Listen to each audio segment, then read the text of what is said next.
의료계 역시 내가 전문가고 내가 생각하는 게 막 왜 국민들이 이해 못하세요 라고 이야기하면 안 됩니다. 국민들께서 의대 정원이 필요하다고 생각할 때는 그래도 뭔가 불편했고 그 사이에 뭐가 있었으니까 그런 말씀들을 하는 거거든요. 그러면 그거에 대해서 반성하고 다시 생각해야 됩니다. 아직 젊은 의사들 중에 사명감 있고 애국심 있고 한 친구들 너무 많습니다. 젊은 의사들이 사명감 있게 정말 국가 국민과 국민들의 건강을 챙길 수 있는 국민과 의료계와 함께하는 이제 의료개혁이나 이런 방향을 해야 되는 거예요. 그 전문가가 같이 이제 정부가 이제 2026학년도 예. 의대 이제 모집 인원을 이제 정원 이전 규모죠.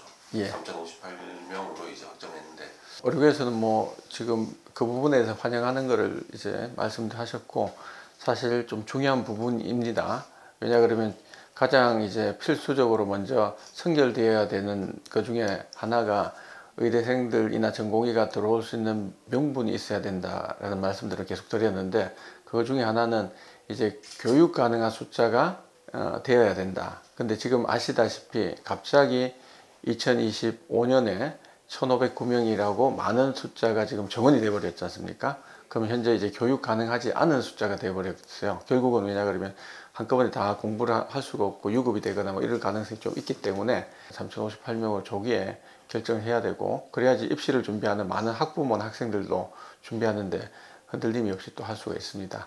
그 다음에 그 숫자 자체가 이제 의미하는 것은 중요한 게 정원이 돼서 일하기가 이제 쉽지 않다는 것은 일본 같은 경우에 사례가 있습니다. 의정 갈등이나 이러한 정원에 대한 문제는 결국은 모든 이제 단체와 의사들이 요약해서 설명을 드리면 첫 번째는 점진적인 정원이 필요하고 그 다음에 교육 가능하다. 왜냐하면 교육이 한번 수준이 떨어져 버리고 나면 국민들이 정말 고생을 할 수밖에 없습니다.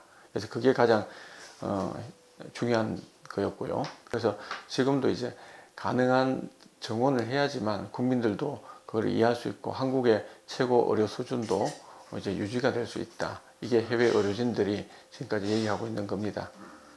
돌아오지 않았던 의대생 전공이 예. 어떻게 돌아올 것 같습니까? 가장 중요한 게 신뢰와 소통 부분이었습니다. 왜 이제 의대생 전공의들이 정부를 믿지 않느냐. 2020년을 거슬러 올라갈 때도 의정합의나 구사 의정합의나 이런 게 있었다가 정권이 바뀌니까 싹 바꾸는다 이런 것들을 하는 거는 이제 앞으로 어떠한 정부가 쓰더라도 국민과의 약속과 국민과의 어떤 협의를 한 거는 그냥 쉽게 그냥 이렇게 손바닥 뒤집듯이 하는 거는 이제 안 됩니다. 우리는 선진국이고 세계적으로 우리는 존경받는 국가입니다. 그런 부분에서 이제 신뢰 기반이 돼야 되고 소통의 문제가 또 두 번은 중요한데 생각보다 지금 1년이 넘었지만 정부 각 부처 간 의대생 전공의가 소통이 쉽게 되지 않았다는 겁니다. 지금까지. 그 다음 또 하나는 의료인력수급추계위원회가 국회에서 지금 이제 시행이 되지 않습니까? 점진적인 정원이나 감원이 돼야 돼요. 27년 정도가 가능하면 적어도 10% 이내에 정원이나 감원을 한다. 뭐 이런 원칙을 이제 해서 점진적 교육 가능한 거를 또 약속을 국민들께 해놓고 하는 게 그 수급 추계에 들어가는 위원들도 일단 안전하고 또 괜찮을 거고요. 그 다음에 학생들한테도 신뢰를 좀 줄 수가 있습니다. 그리고 또 이번에 그 의협대선 기획본부장을 또 맡으셨는데 예. 그 본부 운영의 최우선 목표는 또 어떻게 되죠? 예, 지금 현재는 굉장히 짧은 기간, 사실 뭐 50일도 안 남은 상태에서 지금 운영을 해야 되는 상황이다 보니 이전에 제가 대선, 총선 그때 단장을 맡아서 운영할 때보다는 좀 촉박합니다. 그러나 이제 그 전부터 우리가 백데이터를 많이 이렇게 해놓은 상황이고 굉장히 단기 중요한 결정을 할 거는 지금 현재 의정 갈등을 해결하는 데 집중해야 되니까 그 다음에 지금 가장 많이 이야기 나오고 있는 필수 의료 정책 패키지는 이제 폐기를 이제 학생들이 계속 요구했는데 어떠한 정책이 정부에서 시작되는 거를 갑자기 폐기한다는 건 쉽지는 않아요. 여러 가지가. 거기에서 이제 장점은 살리고 단점은 의논해서 폐기할 거 폐기하고 수정 보완할 거 수정 보완하는 거예요. 그러니까 전면적인 수정 보완이 필요하다고 생각합니다. 지금 빨리 접점을 만나서 같이 회의를 두세 번 하면 됩니다. 그러면 생각보다 한 번만에 뭐를 교체해야 될지는 금방 나올 겁니다. 이거 역시 서로 생각들이 있는데 서로 만나서 소통하는 걸 지금 못하고 있어서, 그 다음에 이제 요구하는 것 중에 그 다음 게 의료개혁 특위는 대통령 직속으로 운영했지만 지금 현재는 뭐 운영을 더 하기 어려우니 그거는 이제 잠시 중단하면 됩니다. 거기서 이제 또 고칠 거나 수정할 것 뒤에 만들면 되고, 차기 정부에서 또 같이 의료개혁하고 만들어가면 됩니다. 의료 정상을 위한 의협의 핵심 과제는 무엇이며 또 네. 대선 후보들에게 어떤 정책을 제안할 계획이십니까? 지금 현재 이제 그 전체적인 이제 우리가 제시하는 것들은 이제 지금 당장 해야 되는 거, 지속 가능한 거, 그 다음에 앞으로 성장 가능한 거, 그 다음에 전체적으로 또 복지와 맞춰서 균형 발전해야 되는 거, 그 다음 전 국민이 행복하게 할 수 있는 거, 이런 큰 아젠다잖아요. 그러니까 단기적으로는 이제 의정 갈등 해소하는 거와 초고령 사회가 되고 저출산이지 않습니까? 이게 결국 의료하고 맞물려 있습니다. 그러면 이제 보건부를 이제 신설하거나 독립하는 거는 필요하고, 지금 현재 양당뿐만 아니고 기혁신당도 그렇고 아마 다들 이런 필요가 있다는 생각은 내부적으로 하고 있다고 저는 알고 있습니다. 그러면 보건부를 이제 새로 만들고, 거기에 보건부는 이제 우리 감염병 관리를 하는 질병청을 포함해서 다 포함이 돼야 되겠죠. 그리고 이제 제가 말씀드렸는 저출산 초고령화 사회를 대체할 수 있는, 장기적으로는 결국은 이제 의료가 앞으로 대한민국의 모든 성장 산업이 이 의료와 연관된 데서 나와야 된다고 저는 생각합니다. 성모산에서. 예, 예. 지금 AI를 지금 대선 후보님도 지금 말씀하시잖아요. 예, 그렇죠. 이거를 어떻게 전복해서 다른 국가와 차이를 낼 수 있느냐를 생각해야 된다. 차별화예요. 차별화. 그러면 우리는 이 의료 분야가 워낙 뛰어나니 AI 기반의 테크, 그 다음 바이오 헬스를 해야 됩니다. 한 예를 제가 말씀을 드리면, 일본은 초고령화 사회가 우리보다 빨랐기 때문에 인지장애나 치매, 알츠하이머 환자들이 많잖아요. 그분들이 이제 병원에 입원해 있거나 병동에 가 있는데 벌써 10년 전 2014년부터 그 로봇들이 이제 병동에 돌아다니면서 할아버지 할머니하고 대화를 합니다. 그럼 우리 사람이 하기에는 똑같은 질문 하루에 20번 이상 하면 대답하기 힘들지만, 그 로봇은 아주 눈이 반짝반짝거리면서 답을 이렇게 잘해주거든요. 이런 적용을 위해서 이러한 방법들을 이제 먼저 써야 되고, 그 다음에 이제 바이오 헬스 산업도 우리 뭐 좀 더 의료진들과 미리 해서 신약 개발부터 조금 더 한 단계 위에 단계를 의료 분야에서 나가야 된다고 봅니다. 생산만 한 개념이 아니고. 그러려 그러면 보건산업진흥원이라는 부처가 있잖아요. 그런 데가 이제 보건부하고 같이 이제 동등하게 좀 커서 산업을 이끌어가던 이제 부처로 같이 한다든지 이런 것들을 이제 해나가야 된다고 생각합니다. 그 다음에 또 하나만 더 말씀드리면, 빅데이터 산업이 지금 현재 한국은 심사평가원이나 건강보험공단에서 이러한 것들을 미리 오랫동안 해왔잖아요. 그 데이터가 지금 이제 베트남과 같은 개발도상국에서는 한국의 의료 시스템을 배워가고 하려고 했어요. 그래서 코로나 전부터도 담당하는 국장들이 이런 분들이 한국을 방문하고 대구를 방문해서 해나갔거든요. 그래서 이러한 산업들 자체도 우리가 이제 산업화해서 수출할 수 있도록 할 수 있습니다.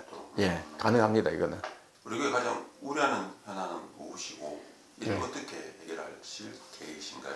지금 의정 갈등 상황이 일단 4월 중에 결론이 나도록 노력해야 되고, 늦어도 5월 초 정도 각 당에서 대선 후보들이 다 결정 나고 나면 이슈가 너무 큰 이슈들이 많아서 이게 또 뒤로 밀릴 가능성이 있기 때문에 거기에 집중하는 게 중요하고, 그다음 향후 정부가 이제 구성이 됐을 때 신뢰 소통 기반의 이제 거버넌스를 만드는 게 가장 중요한 게, 지금도 보면 생각보다 소통이 안 될 경우가 많아요. 일방적인 경우가 많아서 국민과 함께하는 의료개혁 뭐 이렇게 굉장히 좋잖아요. 근데 이거를 저는 국민과 의료계와 함께하는 이제 의료개혁이나 이런 방향을 해야 되는 거예요. 그 전문가가 같이 이제 의견을 듣고 해줘야 되거든요. 그래서 이렇게 하지 않으면 이제 문제가 뭐냐 그러면, 의료개혁 방향에서 이제 국민들한테 의사 정원 늘리면 좋겠다 하면 국민들이 잘 모르시지만 한 75%가 정원을 늘리면 좋겠다 이렇게 생각하잖아요. 근데 2,000명을 늘린다 하면 그거는 좀 이상한데 너무 많은데 이렇게 나오잖아요. 그래서 그런 소통을 해야 되는 거고, 우리가 국민이 굉장히 이제 중요하다는 거는 2020년 초에 코로나 초기에 전 세계가 정말 많은 분들이 돌아가셨지 않습니까? 대한민국은 그전 4월 초에 안정화됐고 사망률이 안 높았거든요.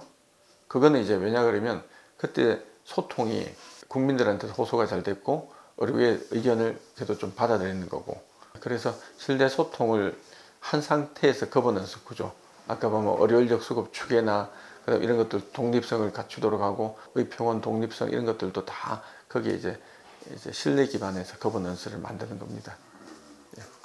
대한민국 미래 보건의료 산업혁명은 어떤 산업을 기반으로 발전할 수 있겠습니까? 결국은 이제 첫 번째는 이제 빅데이터를 이용해서 전체 산업을 이제 이끌어가면서 대한민국 선진국 주도하에 전 세계 의료 시스템들을 갖춰갈 수 있도록 이제 도와도 지원하거나 또 수출하거나 이런 방법을 해야 되고, 그 다음에 의료 기관들의 노하우도 수출하는 사업들이 이제 해나가야 되고, 바이오 헬스 테크 산업을 같이 묶어서 같이 발전을 할 수 있으면 반도체와 이제 공학 쪽에서 해오던 것들 바이오와 공학을 같이 해야 되니 지금 공학도들이 또 많이 나와야 됩니다.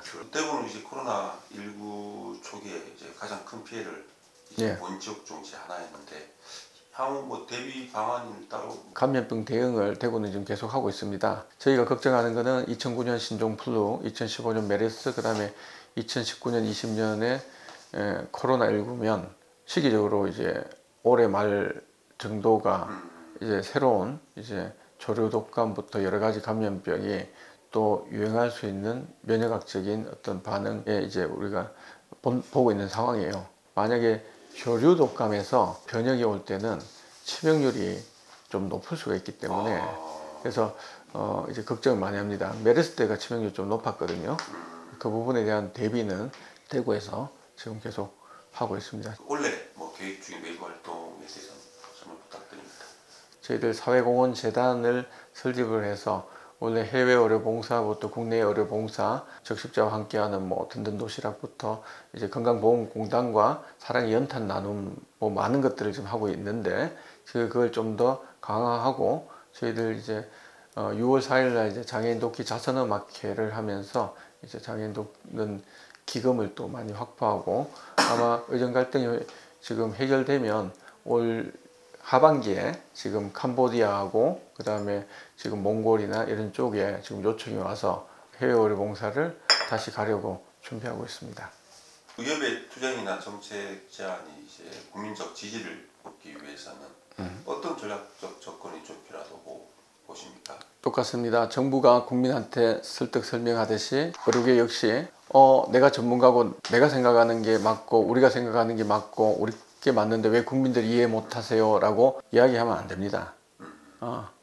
국민들께서 의대 정원이 필요하다고 생각할 때는 그래도 뭔가 불편했고 그 사이에 뭐가 있었으니까 그런 말씀들을 하는 거거든요. 그러면 그거에 대해서 반성하고 다시 생각해야 됩니다. 왜 국민들께서 그렇게 생각하는지, 이런 것 때문에 불편하셨구나, 이런 것 때문에 수도권 병원으로 자꾸 가셨구나, 그러면 지역 병원들이 또 거기에 바꿔서 노력해야 되고요. 그 다음에 실제 국민들한테 그거는 뭐 필수 의료나 지역 의료가 사실 정책적으로 문제가 좀 있어서 전문의들이 적어서 보이는 거고 실제 전문의 숫자는 이만큼 많습니다. 지금 여러 가지 상황 때문에 다른 진료를 하다 보니 전문의가 적어 보입니다. 이런 것들을 설명하고 양해를 구하고 같이 힘을 합쳐서 정책을 바꿔가야 되는 거예요. 그래서 이 역시 설명과 소통을 하는 게 첫 번째로 생각합니다. 대선 기획 본부장으로서 우리가 국민에게 전하고 싶은 메시지가 있다면? 가장 중요한 거는 이제 국민들이 지금 이런 의정 갈등 상황 속에서 너무 고생을 하셨기 때문에 첫 번째는 저희들이 사과를 하는 게 제일 중요하다고 생각합니다. 그러니까 그 사과는 이제 정부 부처에서도 같이 해야 되고 저희 의료계 선배들도 이제 같이 사과를 해야 됩니다. 그 다음 또 하나 의대생과 전공의들 1년 넘게 고생을 하고 있는 부분에 대한 것도 같이 정부와 의료계 선배들이 정말 진심으로 사과해야 됩니다. 사명감이 있어서 일을 해야 되거든요. 아직 젊은 의사들 중에 사명감이 있고 애국심이 있고 한 친구들 너무 많습니다. 그 다음에 바이탈과 살리고 싶은 그것 때문에 하려는 거거든요. 그러면 그런 마음을 해줘야 되는데 그런 젊은 의사들, 의대생들이 지금 시작도 하기 전에 실망하고 정부를 못 믿고 그 다음 자기들을 막 욕하고 밥그릇 챙기는 것처럼 해버리면 그러면 안 되죠. 다시 회복시켜야 돼요. 국민과 의료계가 그 신뢰와 존경심으로 지금 코로나를 겪고 나면 만들었던 게 이 의정 갈등 1년 동안 다 없어져 버렸어요. 다시 이 사명감을 심어줘야 돼요. 그 정부가 존중해줘야 되고 국민도 존중해줘야 돼요. 젊은 의사들이 사명감 있게 정말 국가 국민과 모든 분들이 건강을 챙길 수 있는 여건을 만들어주는 게 대한민국의 앞으로의 나아갈 방향이라고 저는 보고 있습니다.